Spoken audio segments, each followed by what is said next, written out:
What's going on, guys? MDLP from the Battle Axe, the strongman gym in Miami, where strength is everything. The official beginning of the video that I barely make anymore. But basically, this is going to be the recap for Nationals 2016 NAS in Iowa. So most people write, I like to make videos because I like to look at myself, duh. But in all honesty, I don't like to write huge paragraphs because I'm not the best.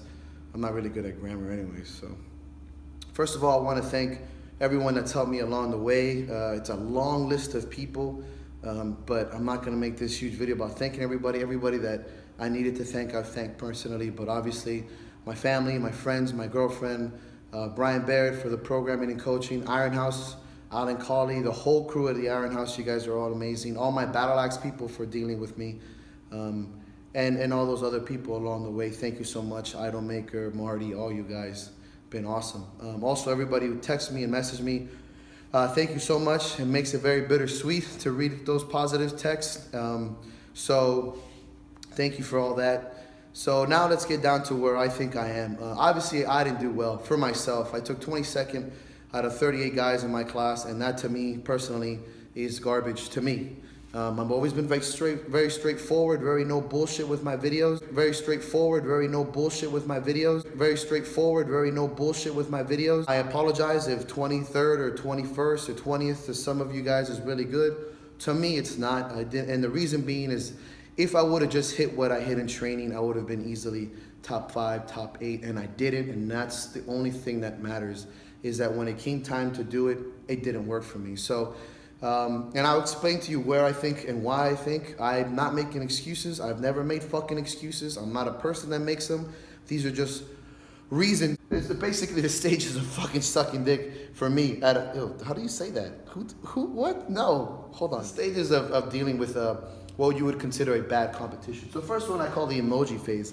And that's because you are emotional. I am an emotional human being. Obviously, anybody who does a sport with passion and who actually is in love with their sport, does a sport with passion and who actually is in love with their sport is gonna be an emotional person. If you're not, that's cool. But for the most part, there's a lot of emotion and passion, a lot of things you sacrifice to be out there.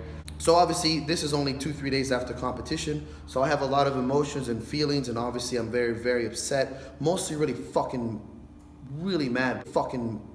Really mad, but this first stage is hard to make decisions. The first few days, first few weeks, for me, it's a few weeks or a few months that it sits in my brain, and you start to think things emotionally. Maybe you should quit, maybe you should stop. Why am I here? Why am I doing this? And those things are okay to feel. It's okay to feel sad and upset. It's okay to feel sorry for yourself for a couple days or a couple hours. Have your whiskeys, whatever you need to do. It's important that you harness that as an energy moving forward. So that's where I'm at right now, trying to get that emotional phase and be done with it. Obviously, the wind is out of my sails. A little bit of that swagger is gone right now because you feel so human. And that's where it is. It could be, some people can do it for just a few minutes and they're fine. Some people take a little bit longer than others. The second one, I think, is the logical phase. You start to sit there and be logical, very analytical. You start to become very straightforward. Why it is you did this, why it is you need to do this. And that's kind of where you start to make when you really just go to bed, can't sleep at night, and you're just talking to yourself between being emotionally upset and passionate and being logical and trying to explain things to yourself. And that comes into the next part, which is the coach-athlete scenario. If you are a coach or have ever been coached, you're going to talk to yourself like a coach, and you're going to talk to yourself like an athlete. The athlete's saying, don't be a fucking pussy, don't be a fucking pussy, don't be a fucking pussy.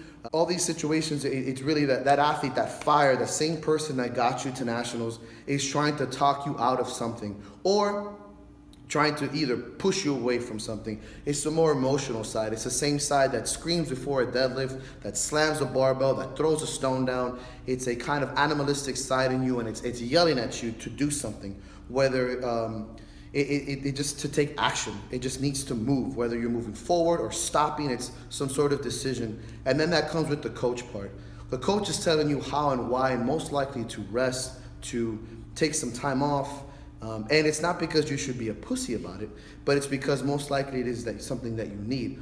It is telling you to look back, to analyze things, to understand that there's probably a very good and solid reason why you didn't do well, as opposed to you're just a piece of shit.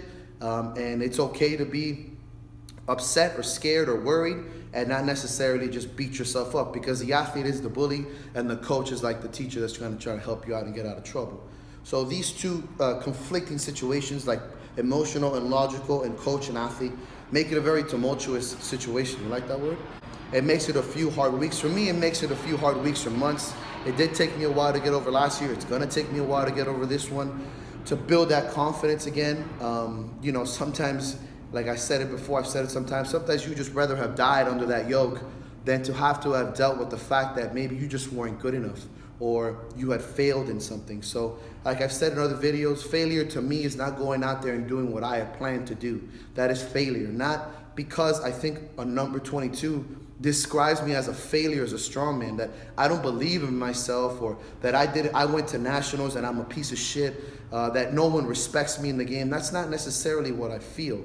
What I feel is that I had set a plan out with my coaches and my friends, and especially myself, and I failed to reach those things for various reasons. That to me is personal failure, and that is the worst taste in the world. Keeps me up at night, takes away appetite, and it just doesn't make me want to do much of anything. And that is where I'm at right now, where I'm talking to myself about stuff. I know that a lot of guys were really, really close to getting their dream, and some guys were just out of that, and that could be a very difficult situation as well. And I understand that maybe some of you understand where I'm coming from with this, and some of you are either really tough motherfuckers and don't care, bless your fucking hearts, and some of you guys are really, really upset and may not view this and just want to kill yourselves or whatever and just be upset, and that's fine. But this is where I'm at, in a conflicting situation that will last quite a while until I build my confidence from another competition, or I just get over it. Could be a few weeks. I'm getting older, so I tend to kind of get over these things a little quicker. So moving forward and explaining myself personally, I'm only doing this because fuck, this is my post and my YouTube, and this has always been a personal experience with you guys. I've always made those videos going in, and this is a video going out. I think the hardest thing for me is I had dealt with a lot of injuries going in, and I haven't really been healthy for a competition in a year or two. But this is the first time that I felt that it showed. Going into a comp healthy is very rare for us in strongman. So it's not like I'm this fucking rare breed of going into comp beat up. A lot of guys go into comp beat up. It's just the way it is. That's why when we sit down in the banquet or go out to drink, all we talk about is war stories and biceps and knees and shit. But to me, it was the first time that it actually took away my mental fortitude. It slowed me down on some events enough that it didn't look like I had fully trained myself. My training was good, but then the last few weeks had really been difficult dealing with little things that became big things, like shin splints, back spasms, a really bad elbow the entire time, some hamstring tears early on in the season.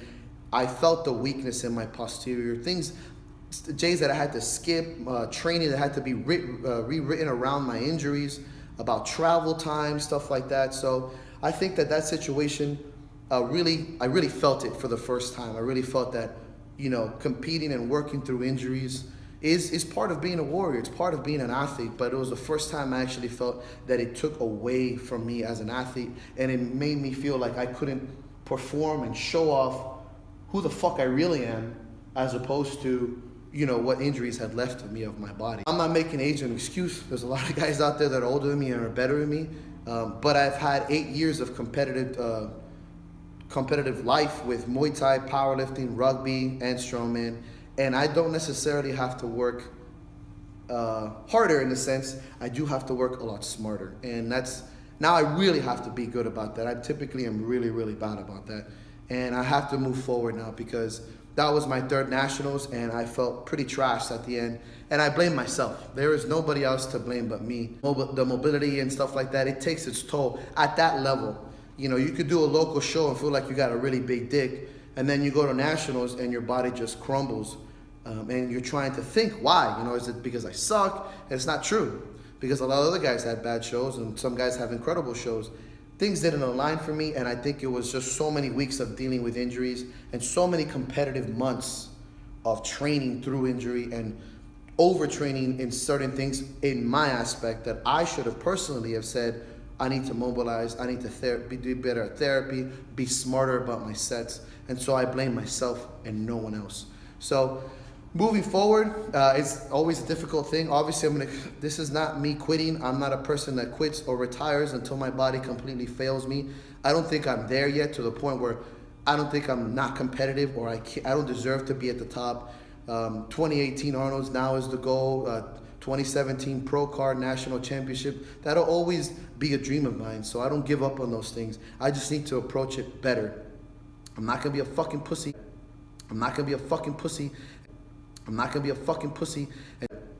I'm not gonna be a fucking pussy and sit down and feel sorry for myself for very long, because that is not the qualities of a leader. It is not the qualities of a fucking man. It is not the qualities that my parents and my fellow teammates and all those people around me expect of me. So no, I'm not gonna sit here and tell you that I'm gonna quit or stop. It's just that I need to do things better, and I need to come back smarter and fucking less pain and much more athletic, and really showcase what I was fucking born to have, and really showcase the athleticism that I have. I'll probably do a powerlifting meet in a couple weeks, most likely for the strongest man.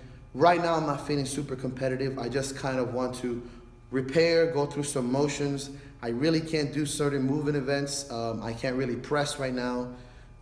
Certain injuries that I think I need to let heal for real this time, so that I can come back and sweat 2017 much stronger. The diet will remain the same. I am keto-ish, so I am mostly ketogenic. I do have some carbs. I obviously cheat sometimes because I'm a fat fuck.